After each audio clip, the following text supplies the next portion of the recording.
Praise the lord. ಕರ್ತನಲ್ಲಿ ಪ್ರೀತಿಯ ಸಹೋದರ ಸಹೋದರಿ, ಯೇಸು ಕ್ರಿಸ್ತನ ನಾಮದಲ್ಲಿ ನಿಮ್ಮನ್ನು ವಂದಿಸಲಿಕ್ಕೆ ಇಷ್ಟಪಡ್ತೇನೆ. ಈ ದಿನದಲ್ಲಿ ನಾವು ದೇವರ ವಾಕ್ಯವನ್ನ ಧ್ಯಾನಿಸುವುದಾದ್ರೆ ಯೋಹಾನ 3:16 ವಾಕ್ಯ ಸ್ಪಷ್ಟವಾಗಿ ಹೇಳಲ್ಪಡುತ್ತದೆ. ದೇವರು ಲೋಕದ ಮೇಲೆ ಎಷ್ಟೋ ಪ್ರೀತಿಯನ್ನು ಇಟ್ಟು ತನ್ನ ಒಬ್ಬನೇ ಮಗನನ್ನು ಕೊಟ್ಟನು. ಆತನನ್ನು ನಂಬುವ ಒಬ್ಬನಾದರೂ ನಾಶವಾಗದೆ ಎಲ್ಲರೂ ನಿತ್ಯ ಜೀವವನ್ನು ಪಡೆಯಬೇಕೆಂದು ಆತನು ಕೊಟ್ಟನು. Amen, hallelujah. ಇವತ್ತು ನೋಡಿ ಪ್ರಿಯರೇ, ಆತನಿಗೆ ನಾನು ನೀನು ನಾಶವಾಗೋದು ಇಷ್ಟ ಇಲ್ಲ. ಆತನು ನಿನ್ನ ಮೇಲೆ ಎಷ್ಟೋ ಪ್ರೀತಿನಿಟ್ಟು ಆತನು ಪ್ರೀತಿಸಿದಂತ ಒಬ್ಬನು ರಕ್ಷಕನಾದ ಯೇಸು ಕ್ರಿಸ್ತನನ್ನ ಈ ದಿನದಲ್ಲಿ ನನಗೂ ನಿಮಗೋಸ್ಕರ ಆತನು ಕೊಟ್ಟಿದ್ದಾನೆ. ಹಲ್ಲೆಲೂಯಾ.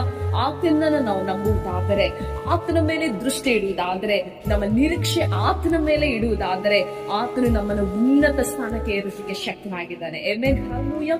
ನಂಬುವವರನ್ನು ಕಣ್ಣುಗಳನ್ನು ಮುಚ್ಚಿ ಪ್ರಾರ್ಥನೆ ಮಾಡಿಕೊಳ್ಳೋಣ. ಪರಿಶುದ್ಧಾತ್ಮ ದೇವರೇ, ಅಪ್ಪ, ಈ ವಾಕ್ಯದ ಮುಖಾಂತರ ನಿನ್ನ ಮಕ್ಕಳೊಂದಿಗೆ ಮಾತನಾಡಿದಕ್ಕಾಗಿ ಸ್ತೋತ್ರ.